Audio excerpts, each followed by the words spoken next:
Hello and welcome back, friends. I'm Kim and you are at Kim's Cozy Corner.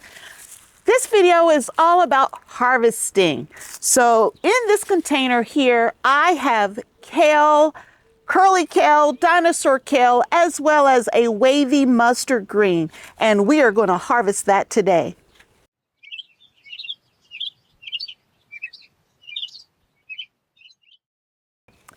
This planter has probably been set up for a solid month. Don't know exactly when I set it up, but I'll put the date when I transplanted all of these curly kale and mustard greens into this container. So the date's right here of when I set this up. And it is actually past time to harvest. Some of these mustard greens have gotten really large. The curly kale's looking great. And then the dinosaur kale is looking amazing as well. So we are going to harvest it today so that it can continue growing and giving us a bountiful harvest. Once I harvest the kale and the mustard greens from this container, I'm going to give it a good fertilizing so it can have all of the energy and everything it needs to produce more. And we should get several harvests off of this throughout the season. So let's just get started with the harvesting. So we are going to harvest down low first. So in the very bottom of this container, this is actually pak choy or bok choy, depending on where you're from. So we're not harvesting that today. That's a type of, in my mind, a brassica. It's a cabbage, but that's not what we're here for today. Today we are here for the kale and the mustard greens.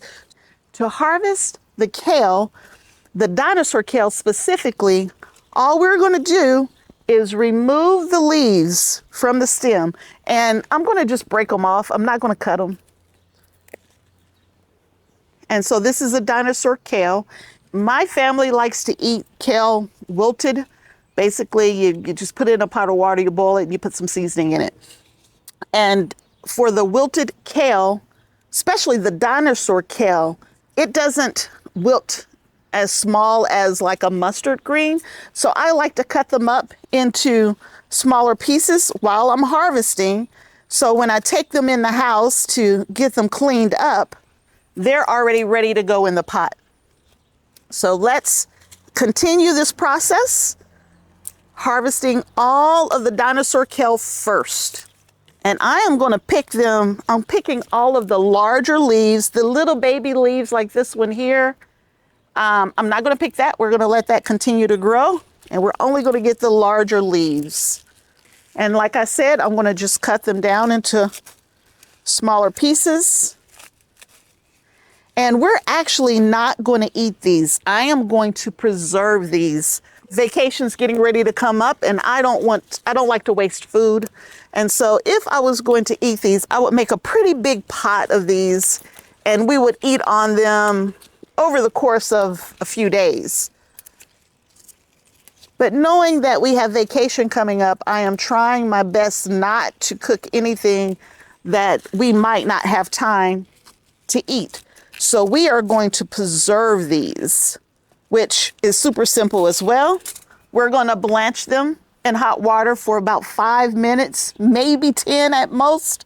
And then from there, we're just going to put it in Ziploc bags, put it in the freezer, and that's where it will sit and continue to bless my family with good, healthy food. Growing leafy greens in a GreenStalk makes life so easy, especially if you have the ultimate spinner. So I can just turn this container around as needed to get to all of the plants without having to walk around the container. I can just turn it to wherever I need it to be. And I personally don't like the stems of the kale. Some people probably eat them and they like them. I don't. So I'm getting rid of those. I'll just throw them into the garden and they'll compost in the garden. A GreenStalk allows you to grow a lot of food in a very small space. A GreenStalk is just a little more than 18 inches wide. So I like to say a 2x2 footprint. This particular tower has 5 tiers, and there's 6 pockets in every tier. So I actually have 30 pockets that I can grow food in. 30. I mean, that's a lot. And you'll see that I am going to be able to preserve several meals out of this particular GreenStalk when I'm finished here.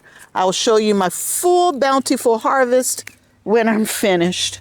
If you're interested in a GreenStalk, I will provide a link in the description box, and you can follow my link to the GreenStalk website, and you can see all the different things that you can grow in them, as well as following my link to the website. If you've never ordered a GreenStalk, you can get a discount on your first order of $75 or more if you follow my link to the website. I have tons and tons of videos on GreenStalks. I actually went to the facility that manufactures GreenStalks. And so I have a playlist called GreenStalks. If you click on my playlist, you'll get to see all the different things I grow in the GreenStalks. You'll see me setting up GreenStalks. You can see what I'm growing in the GreenStalk. I have one video called All Things GreenStalk, and it has pictures from my garden from last year of everything that I grew in GreenStalks. And I grow a little bit of everything. I grow peppers and tomatoes and beans and lettuces and just a little bit of everything. The GreenStalk allows you to get your food up off the ground, so it's a lot cleaner than it would be if it was growing in a garden. Even in a raised bed garden, this is much cleaner than you would see in any of those types of gardening styles. But I want to be sure that I share, it's still outdoors, right? Food comes dirty. I think that's what Jessica says. Food comes dirty on her website on Roots and Refuge Farm. And she's exactly right. You need to wash your vegetables. You definitely need to wash them prior to eating them. I have about 4 plants in a pocket, looks like here. I was trying to remember. I think there's 3 to 4 in every pocket for these particular types of kale, for the dinosaur kale. And it looks like that's the same thing that I did all the way up. I don't remember. I'll have to go back and look at the video to see what I really tried to do. But it looks like 3 or 4 in each pocket. Some people may only put 1, and that's okay too. I like to pick all of my greens when they're young and more tender. I think they're more tender. Especially greens that have had a nice frost on them. Oh my goodness, they're sweeter. They're more tender. These types of greens, mustard greens, kale, as well as collard greens and lettuces, most of them are cool weather type crops. All your brassicas, cabbage, cauliflower, broccoli, they're cool weather crops. So you can actually plant them before your last frost. So they can take frost. You don't have to wait till after Mother's Day in Zone 6A to plant your vegetables. And these greens look really well. There's very little bug damage at all. Now, I do see one little green worm over here that, well, I did see one green worm. I don't know where it went, but I have not sprayed anything on these at all. Nothing organic, nothing or synthetic, nothing has been sprayed on this tower. And it's just beautiful. It's just growing so nicely. Boy, this bok choy is gorgeous. I don't know if this is in the video or not, but it's just so beautiful down there. And I am back around. That's it for the dinosaur kale. And now in this next layer are all mustard greens. And mustard greens wilt down very well. No need to cut these in any way, shape, or form. They're going to wilt down. And I actually mix my mustard greens with my kale. My girls, my daughters, my young daughters, they like collard greens. but they're not crazy about mustard greens.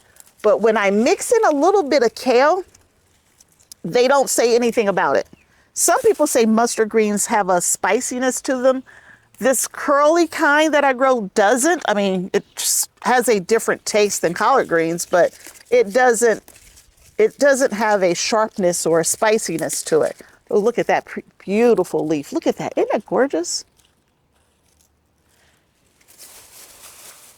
So I am actually going to mix these together before I freeze them, blanching them first.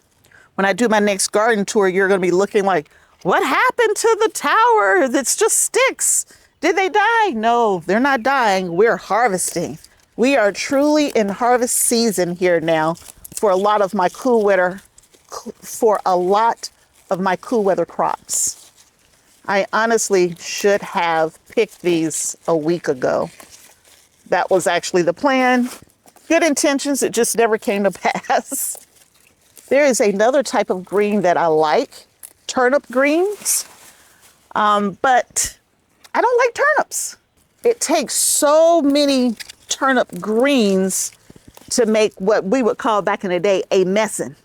So a large enough quantity to feed my family. So if I want to make a messin, as my grandmother would say, of greens, I'm going to have to put it with something that's a little more meatier, or it's going to just take up way more space than I'm willing to give to greens when I have other options. So I used to grow turnip greens and I stopped growing them, not because I don't like them, because I love them. It takes too many to make a messin. And I don't like turnips. In my mind, that's the biggest portion of the growth. You know, waiting to get that nice big turnip that's disgusting. Ooh, I don't like it. My mother likes it, so I used to make sure I saved some for her. But now I only grow collard greens, mustard greens, and kale. Now, when I was growing up, my grandmother used to grow something, and now her grasp of the English language was not perfect, and she used to call it rape. I have no idea what a rape green is. There's nothing out there that goes by that name. I don't know if she was trying to say rocket or arugula, because people call them by both names. I've tried arugula and it didn't taste the same, so I'm not sure what it really was, but she called it rape. I don't know. I don't know if she was saying it right or not, but I've gone down to the Carolinas. So she lived in North Carolina, and I've been down there and I've asked, some of my aunts and uncles, and they all call it the same thing, but I have no idea what it is. So on vacation, I'm going to be heading down that way here real soon. I'm going to see if I can find some rape greens, whatever that is. All right, so that's it for this layer of mustard greens. And then now I'm up to the curly kale, and I'm going to try to do this from sitting. The curly kale is a much smaller plant, at least mine are. I planted them more densely. With them being planted more densely, they're not as big, which is perfect because this is the size I want. I want them this size. No need to cut. They're going to wilt down perfectly. Going to be the perfect size for cooking. And they're super tender at this size. It looks like I put about 4 in each pocket for these. Look, I have a full bag already. For my towers, I can sit in my little step stool. I don't need my little kid's toy to roll all over the place because I can sit in one spot and just turn the tower to where I need it. I don't know if I mentioned this or not, but I have 11 towers throughout my garden and my neighbor's garden. Now, I could probably grow a year's supply of pretty much all of my vegetables with 11 towers. Now, I have 11 towers, but I mix and I match. So I have some towers that only have 4 tiers, and then I have some towers that has 7 tiers. I've probably purchased somewhere between 8 or 9 towers to get the 11 towers that I have. But it's all about mixing and matching to get it to the right height based on what I want to grow in the tower. Okay. All right, I'm going to stand up and take care of this top tier. Look at that mustard green. Ooh, gorgeous. All right. So mustard's in the top tier as well. So 2 tiers of kale, 2 tiers of mustard, and a bag of goodness to be preserved. Growing up, my favorite green was a mustard green and rape, whatever that was. As I've gotten older and became an adult, I have changed up a little bit. Now, growing up, I liked collards, but they were too thick and meaty. And so would I eat them? Yes, but they weren't my favorite. I preferred one that wilted down more. And so now I grow my collards and I pick them young so they're not as thick and meaty. I used to say leather, more like leather, but it's meaty. So I pick them young so they're just the right size and the right texture. So that's one thing about being the gardener. You decide when it's time to harvest and not someone else. All right, that's it. I have a huge bag of greens. Now I will probably, once I blanch these, they are going to shrink down in size. And this is probably 2 different sittings for my family. So I will probably divide this up into 2 bags. And now I have 2 meals, 2 different times that I can eat greens. And how much did I pay for a pack of seeds? $2. And these plants are going to just keep on giving. So let me go in the house and prepare these greens. Thank you for joining me. Give me a thumbs up if you like this video. There will be more harvest videos to come. Also, subscribe to the channel and click on notifications so you know when the next videos are dropping. Thank you. I'll see you back here again. Bye.